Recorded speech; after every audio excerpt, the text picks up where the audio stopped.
ଆଚ୍ଛା ଗୀତା, ଆରେ ମୁଁ ମୋ ସାଙ୍ଗ ସାଙ୍ଗରେ କଥାବାର୍ତ୍ତା ହଉଥିଲି। ଆରେ ମୁଁ ଯେମିତି ଚାକିରି କରିଛି ସେ ବି ସେମିତି ଚାକିରି କରିଛି। ଆରେ ମୁଁ ଯେତିକି ଦରମା ପାଉଛି ସେ ବି ସେତିକି ଦରମା ପାଉଛି। ହେଲେ ମୁଁ ତମକୁ ପ୍ରତି ମାସ 10,000 ଟଙ୍କା ଦଉଛି, ଦଉଛ ଦଉନି? ଆଚ୍ଛା ତମେ ସେ 10,000 ଟଙ୍କା ଭିତରେ ଘର ଚଳେଇ ଦଉଛ, କିନ୍ତୁ ସିଏ ନା ତାର ସବୁ ଜାଗା ଦରମା ତା ସ୍ତ୍ରୀ ହାତକୁ ଦେଇ ଦଉଛି। ହେଲେ ପ୍ରତି ମାସ ତାର ଅଭାବ। ମାସ ଶେଷ ହେଲା ନା ସେ କଣ କରୁଛି ଜାଣିଛ?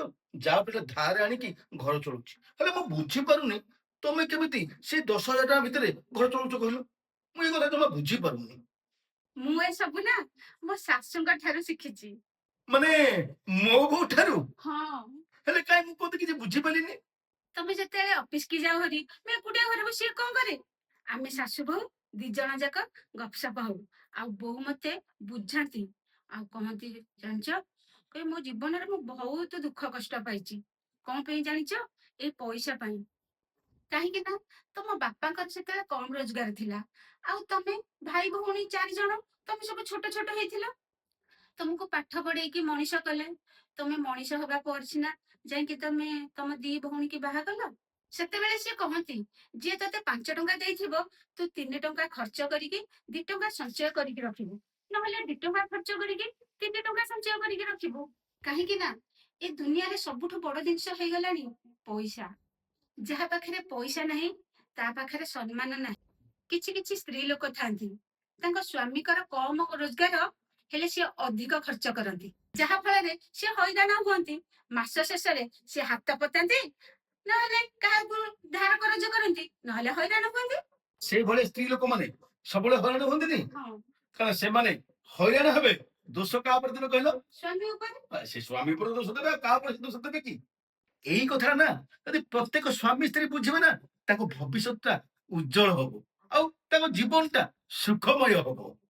ଆମର ଯେତିକି ରୋଜଗାର ସେତିକି ଖର୍ଚ୍ଚ କରିବା ଦରକାର। ଯଦି ତାଠୁ ଆମେ ଅଧିକ ଖର୍ଚ୍ଚ କରିବା ତମେ ହଇରାଣ ହବନି? କାରଣ ଆମେ କାହାଠୁ ଧାର କରିକି ପଇସା ଆଣିବା, ଧାର କରିକି ଆଣିବା ମାନେ ତାକୁ ଯେମିତି ସୁଝି ନା ସୁଝିବାନି, ତାକୁ ଏଇ ମାସରେ ଆଣିକି ଧାର କରି ଆଣିକି ଖର୍ଚ୍ଚ କରିଦବା, ଆର ମାସରେ ତାକୁ ଯେମିତି ସୁଝିବା, ପୁଣି ଆମେ ବାକି ହବା। ତେଣୁ ସେଇଥିପାଇଁ ଯେତିକି ଆମର ଇନକମ ଯଦି ଆମେ ସେତିକି ଭିତରେ ଚଳିବା, ତାହେଲେ ନା କେବେ ବି ଆମର ଅସୁବିଧା ହବନି। ବୁଝିଲ ଗୀତା? ଏମିତି କିଛି ଲୋକ ଅଛନ୍ତି, ମାନେ ସ୍ତ୍ରୀ ଲୋକ ଅଛନ୍ତି, ଯଦି ପଡିଶା ଘର ଲୋକମାନଙ୍କର କିଛି କଣ କଣ ଆସିଲା କି କଣ କଣ କଲେ ୟାଙ୍କ ଦେହ ସହିବନି। ଯଦି ତାଙ୍କ ଘରେ ଚିକେନ ହେଲା, ତାହେଲେ ବାସ୍ନା ବାଜିଗଲା, ଇଏ କହିଲେ ଆମର ଚିକେନ ଆଣ। ପଇସା ଥାଉ ବା ନଥାଉ କିନ୍ତୁ ଆଙ୍କର ଚିକେନ ଦରକାର। ତାଙ୍କର ଯଦି ଟିଭିଟା ଆଣିଲେ ଆଙ୍କର ଟିଭି ଆଣିବା ଦରକାର। ତାଙ୍କର ଯଦି ଫ୍ରିଜଟା ଆଣିଲେ ଆଙ୍କର ଫ୍ରିଜ ଆଣିବ। କିନ୍ତୁ ଏମାନେ ବୁଝନ୍ତିନି ତାଙ୍କର ସମ୍ବଳ କେତେ, ଆମ ସମ୍ବଳ କେତେ। ତାଙ୍କ ସହିତ ମାନେ ପଡିଶା ଘରକୁ ଇଏ ପୁରା ଟାଲି କରିଦିଅନ୍ତି। କିନ୍ତୁ ଆମର ରୋଜଗାର ଯେତିକି ଆମେ ଯଦି ସେତିକି ଖର୍ଚ୍ଚ କରିବା, ତାହେଲେ ନା ଭବିଷ୍ୟତରେ କେବେ ଅସୁବିଧାରେ ପଡିବନି। କିନ୍ତୁ ତାଙ୍କ ସହିତ ଟାଲି କରିକି ଯୋଉମାନେ ଚଳୁଛନ୍ତି ସେଇଥିପାଇଁ ଏମାନେ ହଇରାଣ ହଉଛନ୍ତି। ତେଣୁ ଯେତିକି ଖର୍ଚ୍ଚ ଇନକମକୁ ଯଦି ଆମେ ସେତିକି ଖର୍ଚ୍ଚ କରିବା, ତାହେଲେ ନା ଆମେ ସବୁବେଳେ ଜୀବନରେ ଖୁସି ହେଇକି ରହିପାରିବା। ଆୟକୁ ନ ଦେଖିକି ବ୍ୟୟ କରାଯାଏ ନାହିଁ। ଆମର ଯଦି ଆୟ 20 ଟଙ୍କା, ଆମେ ଯଦି 40 ଟଙ୍କା ଖର୍ଚ୍ଚ କରିବା ଆମେ ହଇରାଣ ହବାନି? ତେଣୁ ଯେତିକି ଆୟ ତାଠୁ କମ ଖର୍ଚ୍ଚ କରିବା ଦରକାର। କିଛି ଭବିଷ୍ୟତ ପାଇଁ ସଞ୍ଚୟ କରି ରଖିବା ଦରକାର। କାରଣ ସଞ୍ଚୟ କରି ରଖିଲେ ଆଜି ଆମ ଦେହ ପା ଭଲ ଅଛି, କାଲି ଦେହ ପା ଖରାପ ହବ, ତାହେଲେ ଆମ ପଇସା କୋଉଠୁ ଆସିବ? ଧାର କୃତ କରିବେ ନା କରିବାନି? ସଞ୍ଚୟ କରି ରଖିଥିଲେ ସେଟା ଭବିଷ୍ୟତରେ କାମ ଦବ ନା।